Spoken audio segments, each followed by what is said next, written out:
Assalamualaikum warahmatullahi wabarakatuh.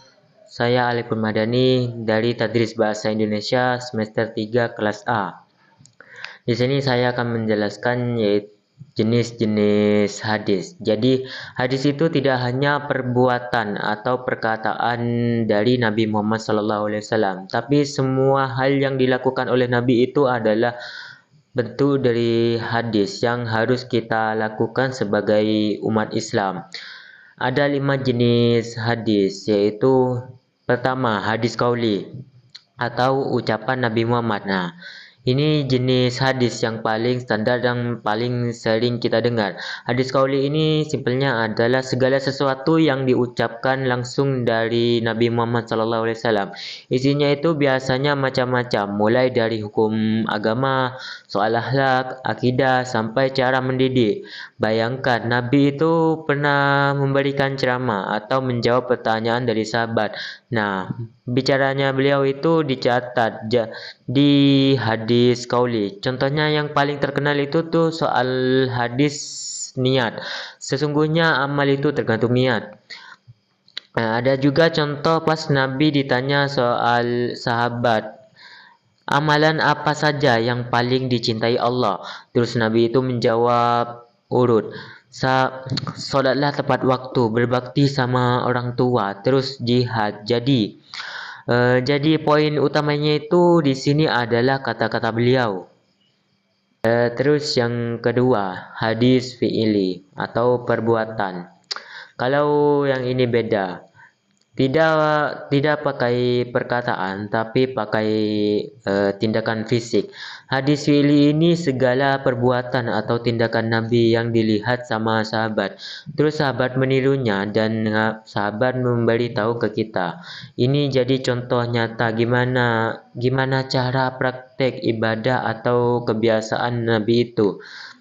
Nah, kenapa itu penting? Karena kadang ada perintah di Al-Quran yang umum. Nah, prakteknya Nabi ini adalah jadi tutorialnya.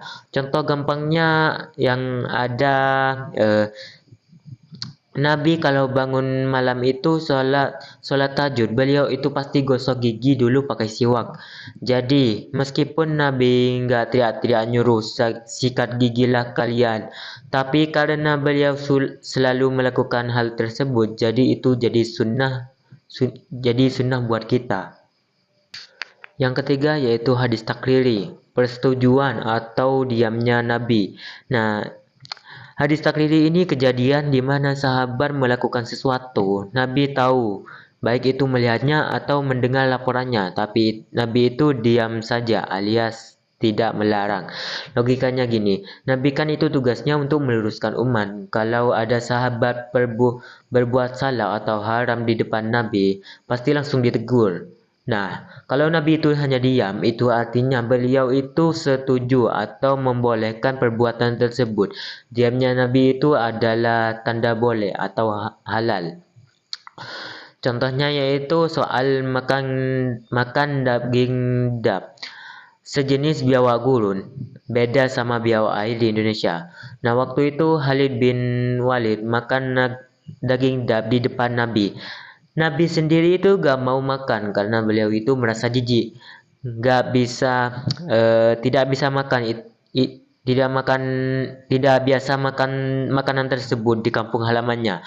Tapi Nabi itu tidak melarang Khalid memakannya. Beliau cuma bilang kalau beliau itu nggak doyan karena nggak ada di negerinya.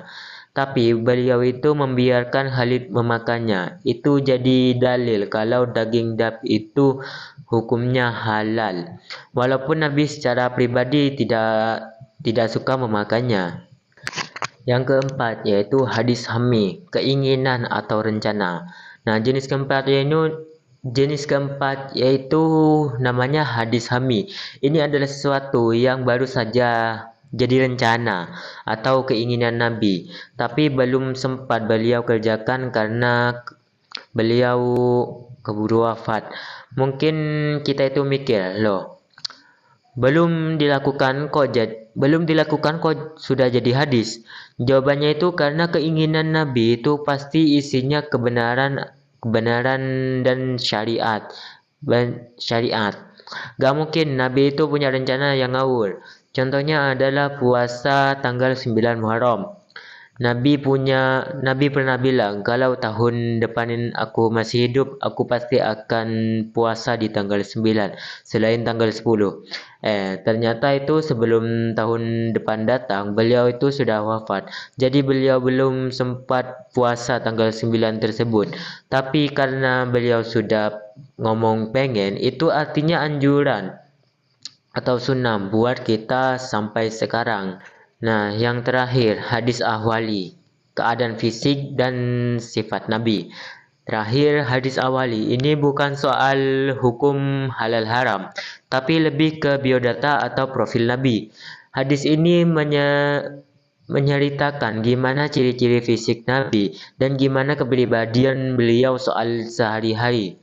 Nah, gunanya apa? Biar kita itu makin kenal dan cinta sama Nabi, serta bisa meniru alatnya. Dari segi fisik, Nabi itu wajahnya sangat rupawan, badannya itu proporsional, nggak ketinggian, tidak kependekan. Nah, sahabat Anas bin Malik bilang, tangan Nabi itu halus banget, lebih halus dari sutra. Terus keringannya beliau itu wanginya itu luar biasa, lebih wangi dari parfum manapun. Nah, dari segi akhlak, Nabi itu sangat sabar. Beda dari kita yang kesabarannya itu hanya setipis tisu. Anas bin Malik itu jadi pembantu Nabi selama 10 tahun. Dan selama itu Nabi tidak pernah sekalipun bilang atau marah gitu. Marah-marah ke dia itu tidak pernah. Bayangin, bos mana yang tidak pernah ngeluh sama asistennya selama 10 tahun. Nah, ini bukti akhlak Nabi yang super mulia. Jadi sekian penjelasan dari saya. Jika ada perkataan yang kurang mengenakan, mohon maaf. Wassalamualaikum warahmatullahi wabarakatuh.